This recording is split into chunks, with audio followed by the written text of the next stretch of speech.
Hello, everybody. Welcome to another episode of Hawk Blogger Mornings. I am Brian Nemhauser.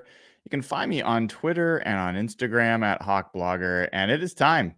It is the Saturday before training camp begins for the Seattle Seahawks. It's time for Seahawks Saturday, and I'm here to walk you through the week that was. We'll get through an update on the lineup as it currently stands in all its glory. And we will talk about some of the news and notes that's come out this week. Some of it injury related, some of it not. But really looking forward to the show today.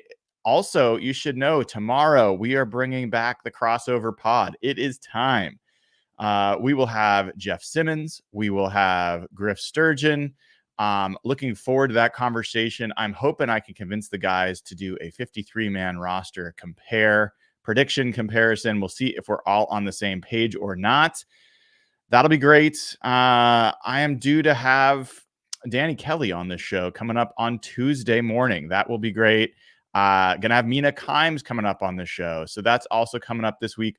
Lots of great content. And starting Wednesday, I will be at camp and I will start breaking down everything I'm seeing in real time. So tons and tons of great content coming your way.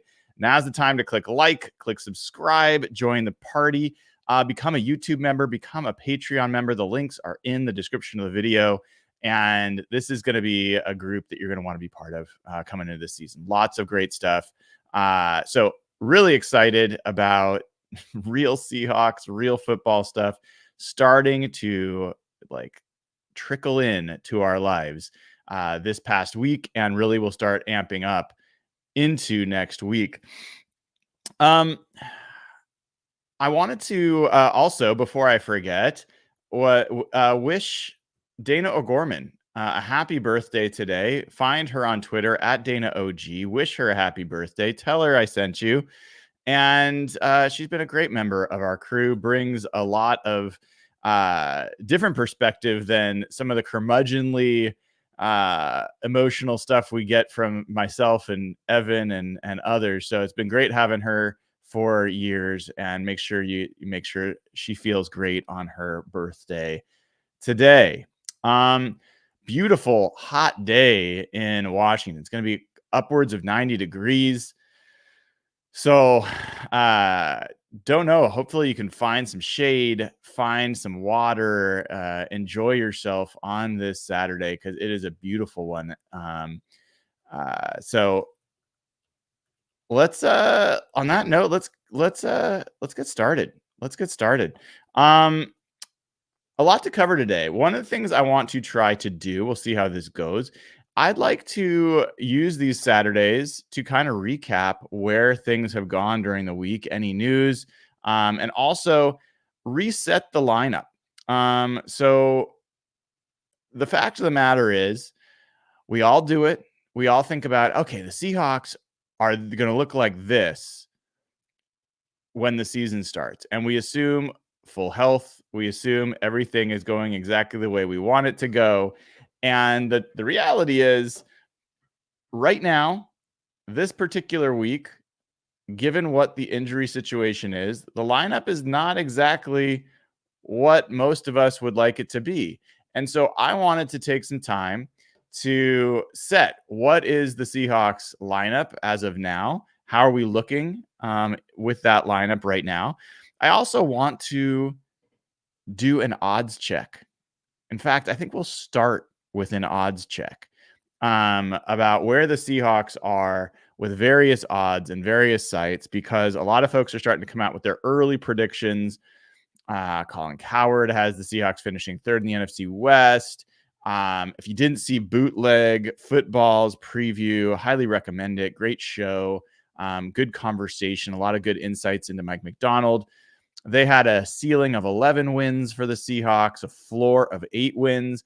That feels reasonable to me. I think that's a fair take. The NFL has some guy, I don't know what they call him, like unknown predictor guy or something, some weird thing. Anyway, he went through, his take was, I don't think there's that much different about this team. He thinks their ceiling is maybe 10 wins and their floor is maybe 6. And I think he picked them to win 8, to be 8-9. And if you look right now, at the odds, I'm going to go over here to Vegas Insider. The Seahawks are currently, they range from a plus 200 money line bet, plus 215 money line bet to make the playoffs to a plus 170. Plus 170 is an implied probability of 37%. 215 is 31%, almost 32%. So 31 to 37% chance of the Seahawks making the playoffs, according to current odds. Wonder how you guys feel about that. Their Super Bowl odds. Let's take a look at where they are there. Super Bowl odds as of today, July 20th, prior to training camp, the Seahawks range from plus 8,000 to plus 5,500. So plus 8,000 is a 1.2% chance. 5,500 is a 1.8% chance. So under 2% chance the Seahawks to win the Super Bowl. To give you an idea, the Chiefs currently have overtaken the 49ers as the most likely team to win the Super Bowl. Their odds are around plus 550. So they have about a 15% chance of winning the Super Bowl. So nobody's got crazy, no one's got a 50% chance of winning the Super Bowl. That would be wild. But 15% is the best. The Seahawks are under 2% in their chances to win the Super Bowl. Week 1, though, the Seahawks odds have continued to improve there. They are as much as a 5.5-point favorite in week 1 to go 1-0 against the Broncos. That has ranged from, I think, 4 to 5.5 now, depending on where you go.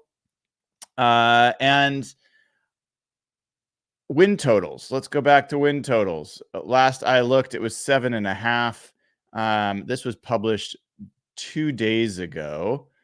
So let's take a look. The Seahawks are still currently holding steady at 7.5 over under for projected win totals. Really, essentially, they're considered equivalent team to the Cardinals, Arizona, to the Saints, who both have 7.5 projected win totals. The Cardinals have gained a little steam. So I like kind of capturing these moments because people forget where these odds were. And let's just see. We got plenty of time to see where these end up. Rookie of the year. Let's take a look at Rookie of the Year odds. Do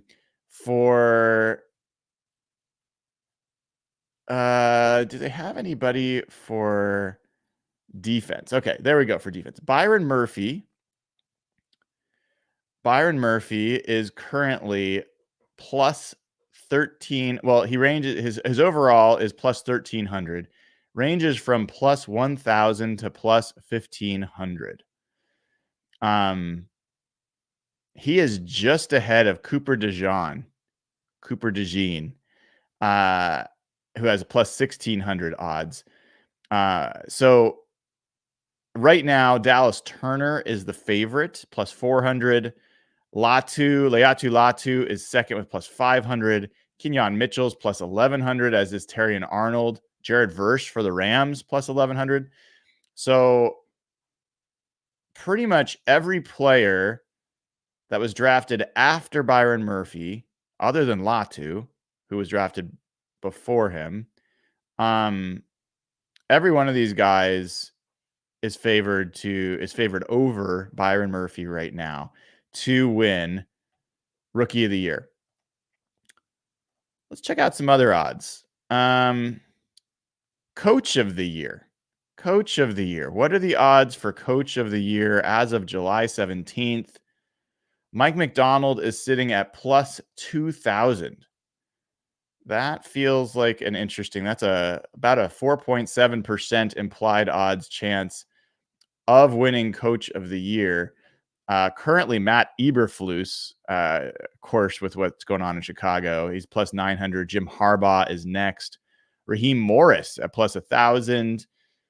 Matt LaFleur at plus 1,400. Shane Steichen plus 1,400. D'Amico Ryans plus 1,400. So all those guys are roughly the same. Jonathan Gannon plus 1,600. You got Jonathan Gannon plus 1,600. Mike McDonald at plus 2,000. That is disrespectful. That is disrespectful.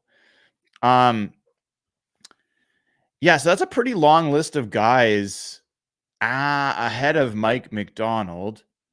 Eberflus makes sense. That I get it. They're going to have all sorts of momentum and press, and they should be significantly better than they were last year. Harbaugh is fascinating to me. I don't think that Chargers team is going to be good enough for him to win coach of the year this year, maybe next year, but he's done good work. No arguments there. Raheem Morris has got a real advantage with Kirk Cousins coming in. That team should make a pretty big jump.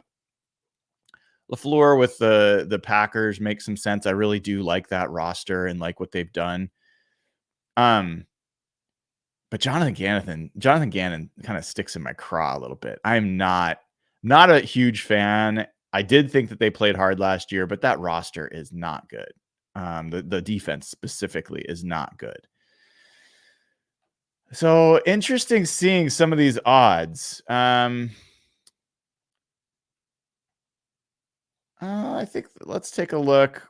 Wait, NFC West. Let's check out the NFC West odds. Why not? The Seahawks' chances to win the division, third out of the 4 teams, it is plus 750. So the Seahawks' chances of winning the division are about 12%. That's a good number for the Seahawks. Lucky number. 49ers are negative 200. The Rams are plus 325. So roughly twice as likely to win the division as the Seahawks. The Cardinals are at plus 1,200. Should be noted, the Seahawks were plus 900 to win the NFC West in the 2023 season. So kind of interesting to see what's going on with the odds. All right. As far as the week's news goes, let me take a brief break and welcome in a bunch of the folks in chat and listeners and watchers. Misfit74, great to see you. William Awesome Co, great to see you. Hawks fan Matt Man, always here, always great.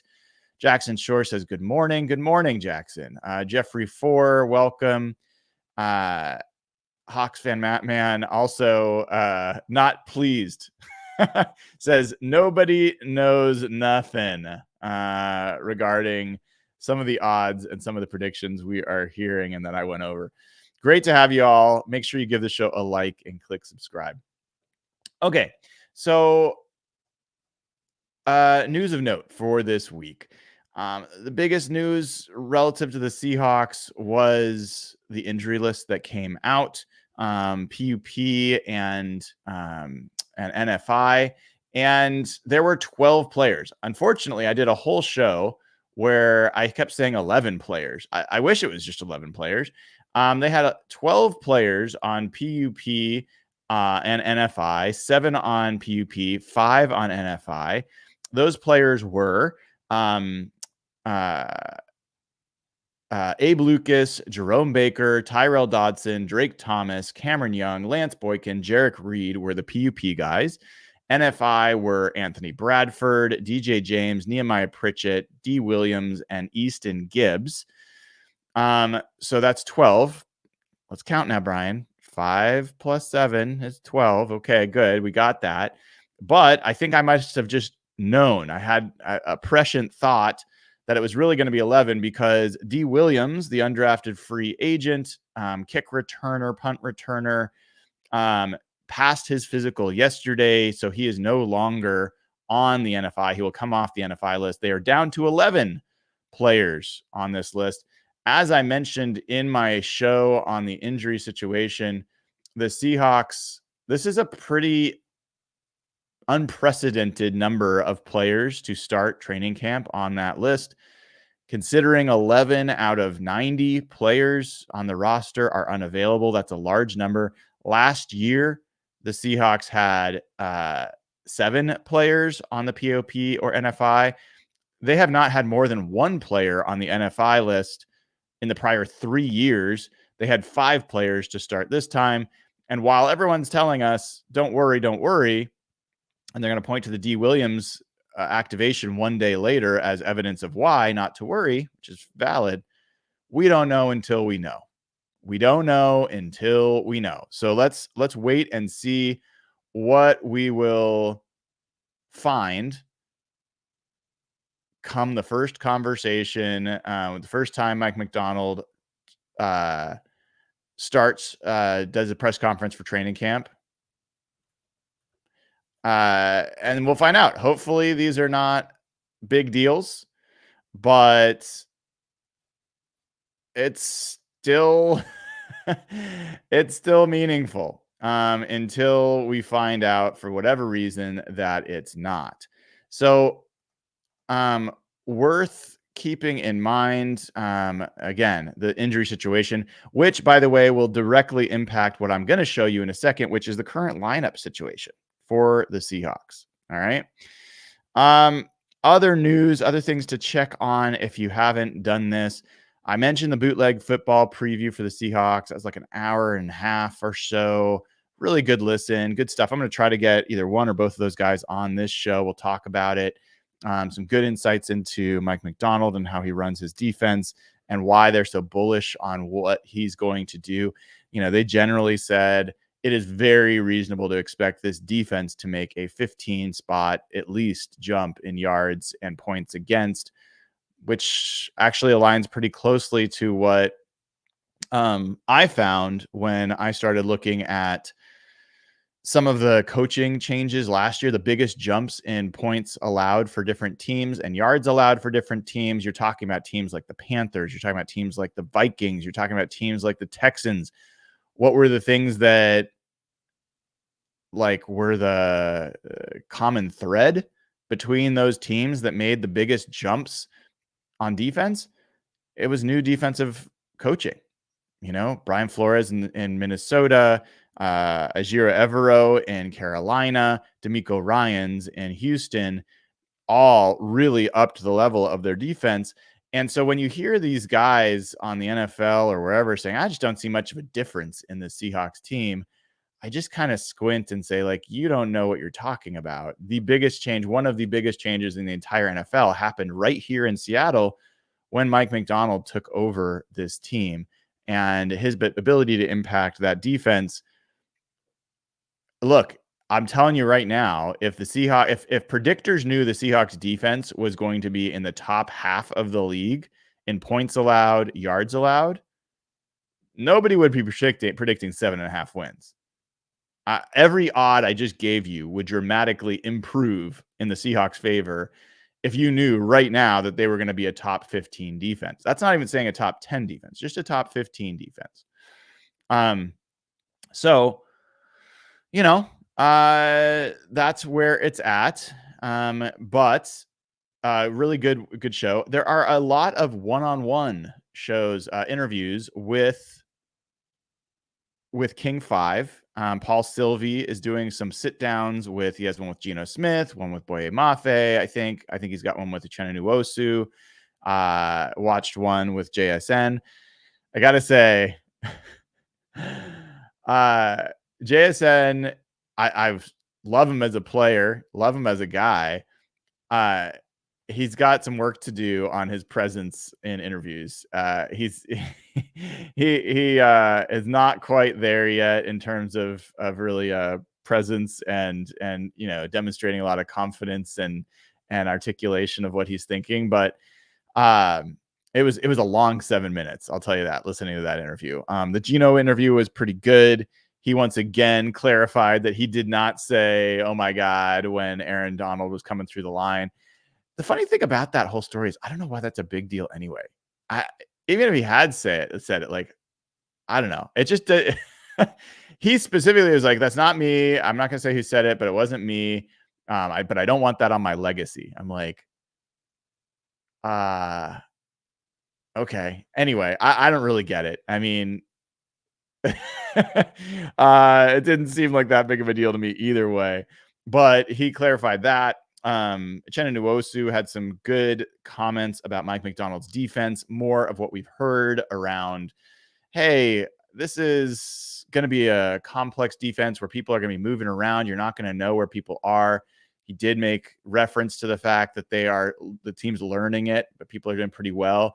I'll continue to remind folks that as much as it's exciting to think about the fact that they've got a more complicated or at least nuanced defense, and that it's going to be tough for the offense to know what's going on, that also does increase the odds that early on there's going to be some challenges for the defense and some mistakes made there. Similarly on offense. So there's going to be a little bit of growing pains.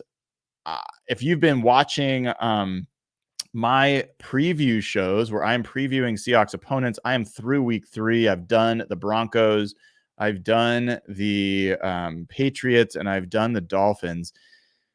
I think the Seahawks get a reasonably soft start the first couple weeks. Doesn't mean they're easy games. I don't think that's the case.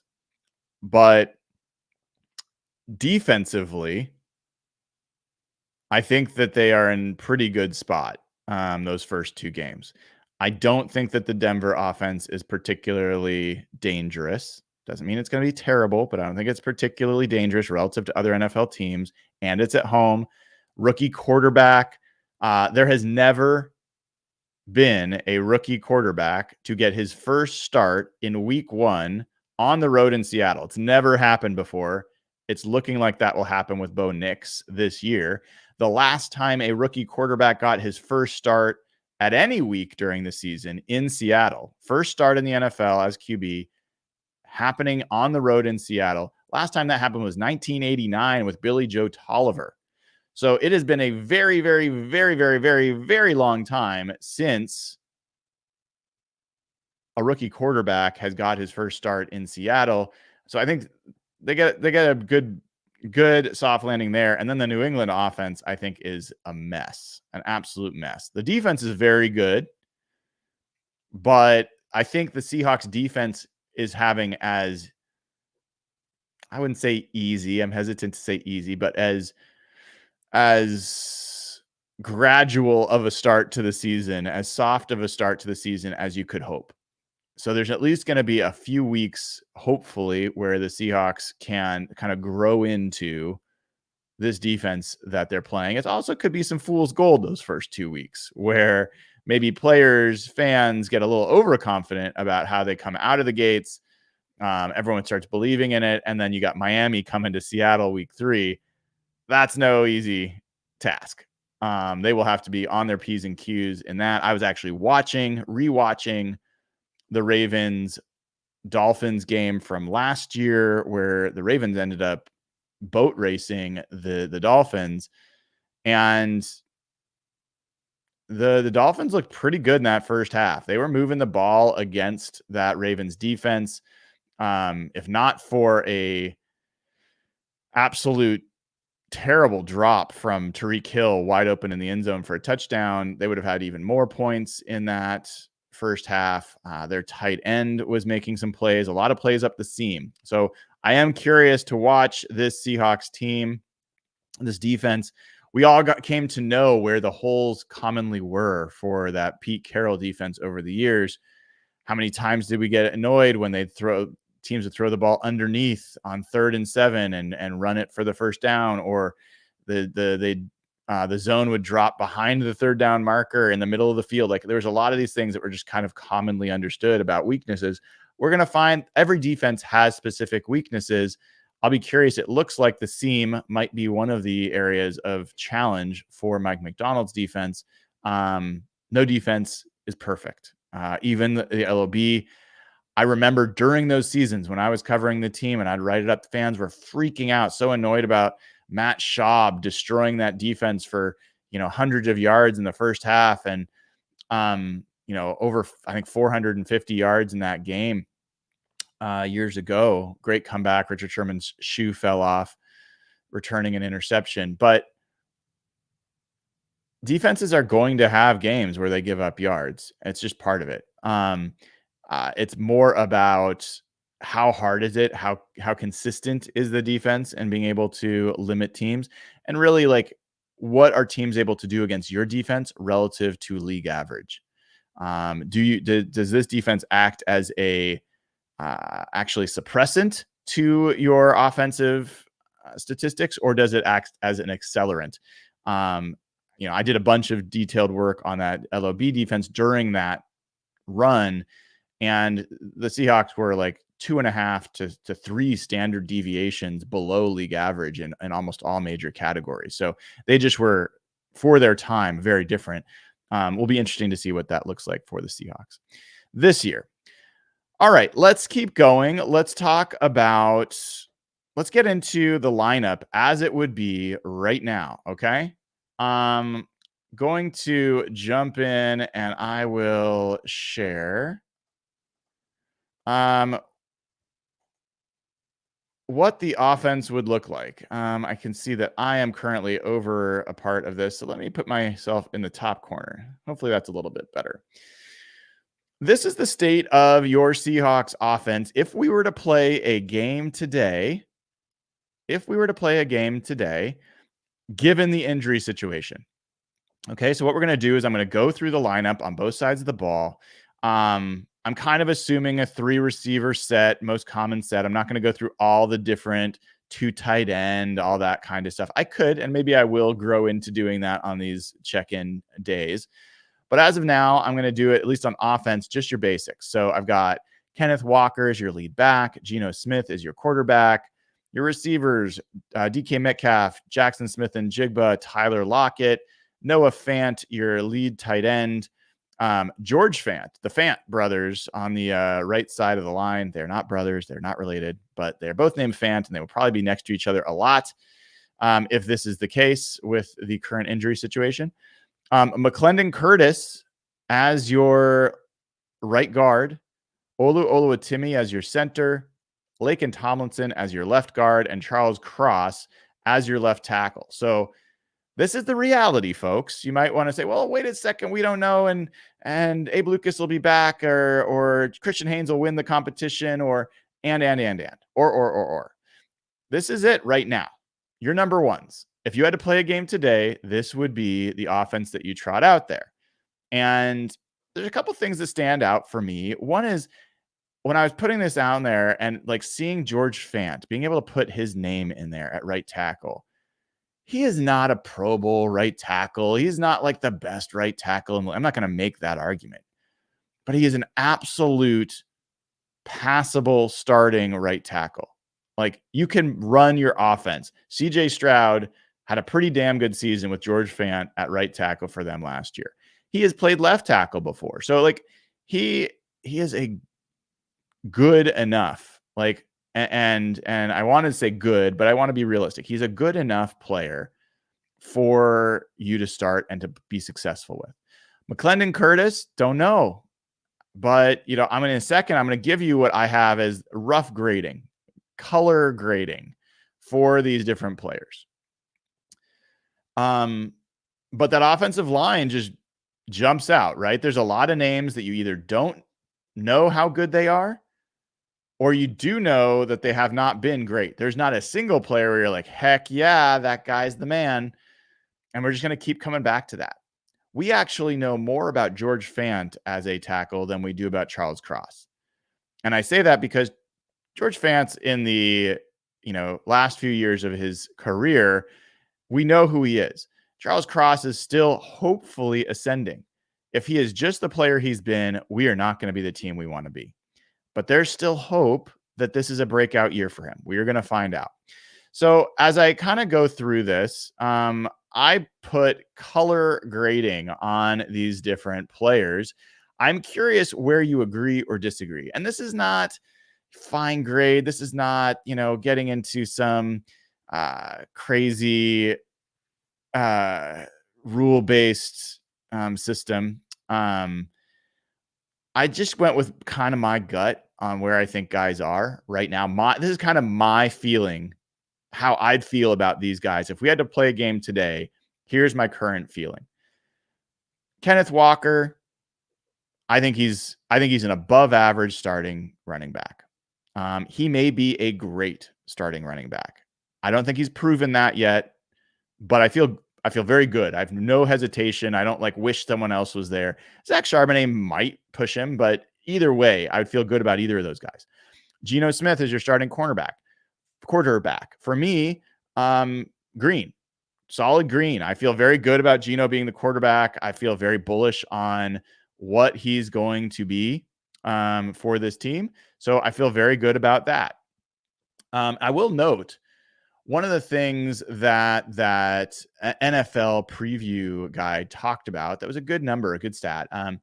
He showed again that the Seahawks, I think, were top 10 or 11 in sacks last year, sacks allowed, but they were bottom 5 in pressures allowed. And once again, I'm going to, if you haven't seen the episode I did on Geno Smith secret stats, please search it out, watch it. Please do it. I'm not saying it because I need you to for my sake. For your sake, watch it. Geno Smith made one of the biggest leaps last year in pressure to sack ratio in the NFL. And it's not a number that generally moves. This was a big area of growth for Geno. He found ways to be effective and to get rid of the ball, even when there was pressure. So yeah, finding a way to reduce the amount of pressures that he's experiencing would be huge. But Geno Smith, he showed he could survive behind a pretty awful offensive line last year. All right. So Geno Smith, Kenneth Walker, solid greens for me. The other solid greens I have in this offense, DK Metcalf, Jackson Smith, and Jigba. Those are it. You could push me on this and say, what about Tyler Lockett? I have Tyler Lockett as a light green. I have Noah Fant as a light green. I think Tyler Lockett's a better player than Noah Fant, but I'm not positive this year. I need to see it. One of the things that the guys on Bootleg Football talked about is that Ryan Grubb ran a significant percentage of formations that were really tight along the boundary, with a lot of stacked formations, and then one guy isolated to the open side of the field. And their expectation is that that guy that they'd isolate would potentially be Tyler Lockett, that DK Metcalf would be the guy that is taking on press coverage in the bunch. If so, Tyler Lockett, I think has some good opportunity there. Personally, I think JSN is the guy that belongs there, but we'll see. We will find out. Maybe JSN and Lockett together running 2-man games could be interesting as well. We'll see. But I have Tyler Lockett, Noah Fant as light green players. I think I'm happy to have them. I don't have any hesitations of having them, but they are not clearly plus starters in the league. I think at this point, I think they are close to league average, maybe a little bit above. I've got them above league average, but they're not clearly guys that are approaching, red chip, blue chip kind of levels.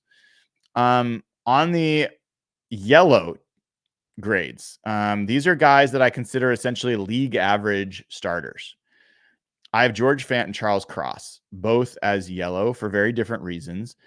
And this is where we are right now. Again, keep in mind, one of the reasons I want to do this and kind of have a bit of a drumbeat of doing this is the fact that this will change as I gather more information, as we learn more, as injuries heal, as injuries happen, all that kind of stuff. We will kind of keep this rolling together as a touchstone as things progress. So right now, I've got Charles Cross as a league average starter. That is what he is. And I hope that starts to become a greenish color of some sort. Would be huge. George Fant, we just talked about him. Hopefully that's an Abe Lucas at some point. If not, you've got a league average starter that is better than Stone Forsythe. That is better than Jake Curhan, for sure. It's better than Jason Peters, 41-year-old geriatric Jason. Light red, I've got as below average starters. And the two guys I've got there are Olu Oluwatimi and Laken Tomlinson. Both of those guys have a real chance to flip those colors to the positive. Laken Tomlinson's coming off a few down years in New York.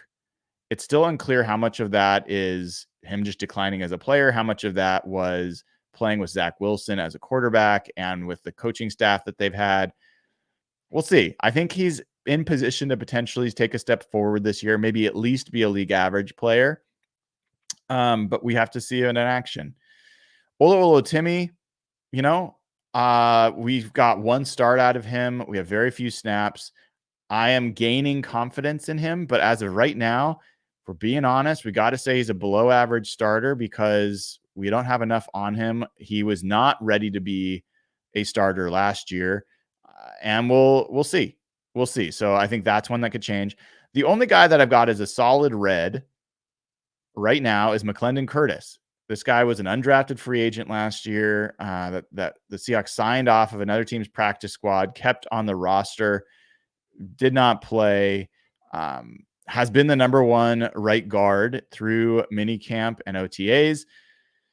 As of now, with Anthony Bradford on the NFI, with Christian Haynes solidly behind Curtis on the depth chart, that's where it stands. And if we're being honest, you cannot feel good about that. Not because I know that McClendon Curtis is bad, but because I don't know anything about McClendon Curtis yet relative to other players I've seen at that position. I've not got my eyes on him. I don't have any information to say otherwise. Looks like we have got some breaking news. Let's double check this. I'm looking now, but it sounds like, oh, interesting. Well, there's a couple things. The Jaguars just put Eric Armstead on the PUP list. So that's interesting.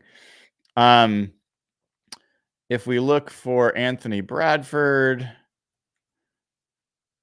there is rumor that, yes, Anthony Bradford has passed his physical. That is great. That's great news for Anthony Bradford. And he is going to be coming off of that NFI list.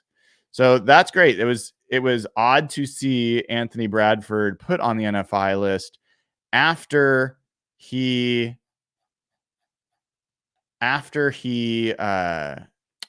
played on the field in the last practice of minicamp. So, to then go have 6 weeks go by and still be on the NFI list, that was a little surprising. So great to hear that he is passed. So we could make the edit here. Let's make the edit. It's gonna mess with things here. But let me make the edit real quick. We are going to change Curtis to Bradford, and he's gonna be too big for this spot. So let me move some things around a little bit, get the fants a little closer together. And we'll move Bradford just there. Whoops. I will say Bradford for me is still, I'm going to still put him as a red for now.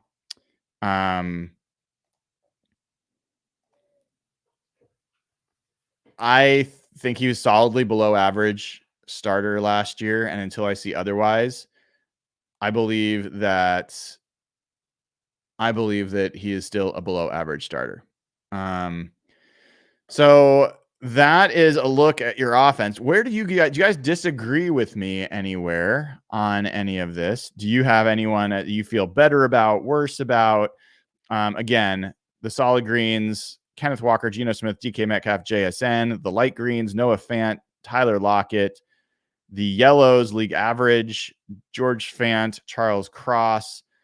The light reds, slightly below average starter, Ola Oluwatimi, Laken Tomlinson, and solidly below average starter, Anthony Bradford. So that's how I have the offense. Let's take a look at the defense. Let's take a look at the defense. This is the base defense. I am going to do base and dime. I found that to be most useful. And for base, for me, you can debate whether this is really base because I've got 3 corners on the field. You could say that that's nickel. And the fact of the matter is, I think this is going to be the early down defense that we see most of the time. I think you're going to see 3 receivers most of the time. That's the league, what's going on in the league. So I think this is most likely to be your base defense. And the reason I'm looking at it this way is because I think while your secondary is going to look a certain way, your linebackers are going to look a certain way, your defensive line and it will look a specific way in this situation. Early down, is another way to think about this. So what I've got here from the front to the back is I've got in base defense Jaron Reed as your starter at one defensive end, Leonard Williams, your starter at the other defensive end, and Jonathan Hankins as your starter at nose tackle.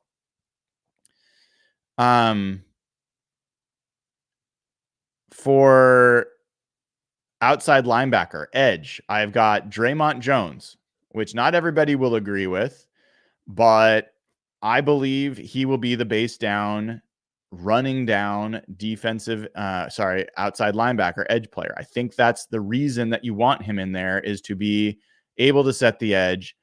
Not that Boye Mafe is bad at it, but Draymond Jones is stronger and will be able to set a stronger edge. And I think he has the advantage in these base early down situations. Uchenna Nwosu as your other edge. Your cornerbacks. I've got Tariq Woolen, Trey Brown, and Devin Witherspoon. Witherspoon being in the slot. Your linebackers, I've got John Radigan and Patrick O'Connell. And then your safeties are Julian Love and Rayshawn Jenkins. And look, when we put the grades on these guys, honestly, for the most part, it's like there's some pretty good players. I think there's a lot of talent, even in base downs, to be excited about. We're not even getting to dime, which we'll talk about in a second. What really stands out is the linebackers. John Radigan and Patrick O'Connell are solidly below average. They are solid reds at linebacker. Those guys are not starting caliber linebackers. They should not be on the field if you're trying to win a game. They are going to be exposed if they have to be out there. Just a really challenging situation at the linebacker spot. And as we mentioned, this is, you've got 4 linebackers on either the PUP or the NFI list. You've got Drake Thomas. You've got Tyrell Dodson and Jerome Baker, the guys that are supposed to be your starters. And you've got Easton Gibbs. So there's 4 guys that are in your linebacker room that are not getting on the field. That leaves them very, very challenged. If you had to play a game today at the linebacker spot, luckily they don't, but this is what they would have to put out there. For average, like league average starters, I've got Jonathan Hankins. I could have put him below average. I could have put him above average. It's kind of eye of the beholder with Hankins. I think that he is. I landed at league average. I think he is a guy I feel fine having Radigan out there. But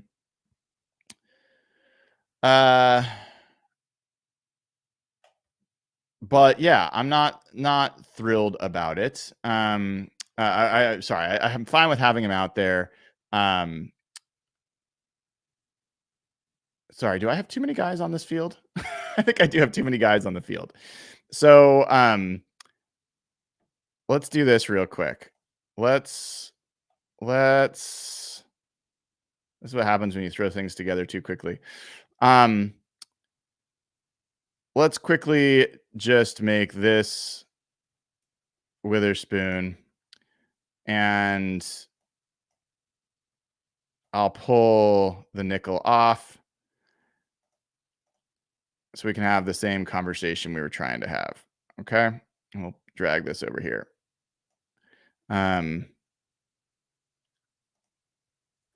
There. Thank you for calling that out. Sorry for the mistake. All right. So here's your base. This is more clear.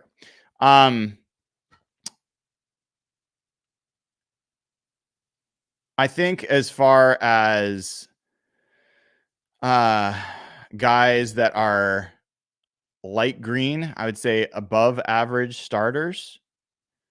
I have got both your safety as above average starters, Julian Love and Rayshawn Jenkins. People may argue with that, but that's how I feel about them. I don't think either of them are solidly above average, but I do believe that they are at least average. Or sorry, a little bit above average. I've got Draymond Jones and Jaron Reed as light green, a slightly above average starters. Jaron Reed, that could be, you could get that all the way to green, although I can't get there with Jaron Reed for me. Jones, I think also could end up being green, solidly green, but right now I just have him as slightly above average. Going to need to learn a little bit more. And then solid greens, I've got Devin Witherspoon, Uchenna Nwosu, Leonard Williams, and Tariq Woolen. Now, most people in the chat are questioning the Reek Woolen green. There's some people that think he's below average, some people that say he's slightly above average. Tariq Woolen was the number 2 ranked man cover corner in the NFL last year by PFF, by SIS data, by like a lot of different things. His coverage grade overall was better than his rookie year. He is a very good corner, despite all of our concerns about his run support and some of his challenges in zone coverage, which I think often were mental errors, not physical errors. He is still one of the top corners in the league. So I know that's not a popular point of view, but from my perspective, you are very happy to have him as a starter at the corner position. Almost every team in the NFL would want him as a starter on their team. That's where we are right now. Maybe things will change this year, but that's where we are. So let's go to dime, which I'm guessing I'm going to have too many guys in the field for that as well. We'll find that out. But in general, with this base defense, it's pretty good. And then if you can put in Jerome Baker and Tyrell Dodson, you feel very good. But the reality is right now, you can't. They aren't healthy. They aren't there. Hopefully we get to change that out soon. So let's count here. I think I've got 3, 4, 5, 6, 7, 8, 9, 10. Yeah, I have 12 guys on this. So let me modify this real quick. In this case, I think the guy that would potentially, would they pull Radigan off the field here? I don't know if you could really manage to do that.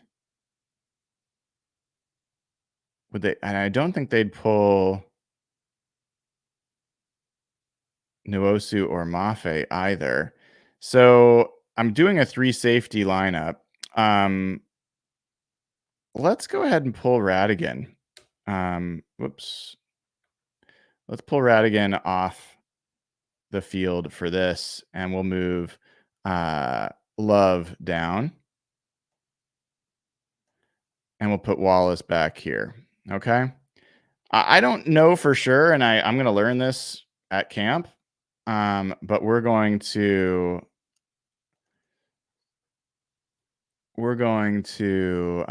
do this for now. All right. So get rid of Wallace there, and we'll get rid of that. And we will drop this in there. So thank you for your patience as I clean up my mess. Always fun to make silly mistakes, like not counting to 11 properly. So this would be a potential dime look. And what you've got here is 3 safeties on the field. You've got your 2 edge players. I've got your kind of closer to NASCAR package in here, where you've got some lighter guys as well. You've got Draymond Jones sliding in to play defensive line, taking over for Jaron Reed. There's a version of this where Jaron Reed plays nose tackle and Byron Murphy plays end. But for right now, I've got Byron Murphy as the nose tackle here. Leonard Williams and Draymond Jones flanking him on either side. Boye Mafe and Uchenna Nwosu as the edge players. Woolen, Witherspoon, and Trey Brown as your corners. And then Julian Love, I've got him dropping down. Remember, Julian Love has played snaps at linebacker, cornerback, nickel, safety over his career. He or Rayshawn Jenkins could potentially drop down there into the box. And then Kayvon Wallace coming on, who's played a lot of deep safety back there with Jenkins. You could easily put Jenkins up front and Love and Wallace in the back. Any of those combinations could work there. All right. What this gets you is now no bright reds on the field. So that's a bonus. I think I really get excited, guys, when I look at that front 5. When we're talking about Mafe and Nwosu coming off the edges, playing stunts and games with Draymond Jones and Leonard Williams and Byron Murphy being the guy in the middle, that is a lot of mayhem. I mean, that's as exciting of a front as the Seahawks have had in many, many years. I think I'm putting Murphy there as a solid green. You might quibble about that. We haven't seen enough. I am starting with that expectation for him. And if he ends up being different, we'll change it along the way. But that's as of right now, July 20th, I think he is solid green. I've got, again, Williams, Nwosu, Mafe. I've got Mafe as a solid green. The guy had 9 sacks last year. He could easily go beyond that this year.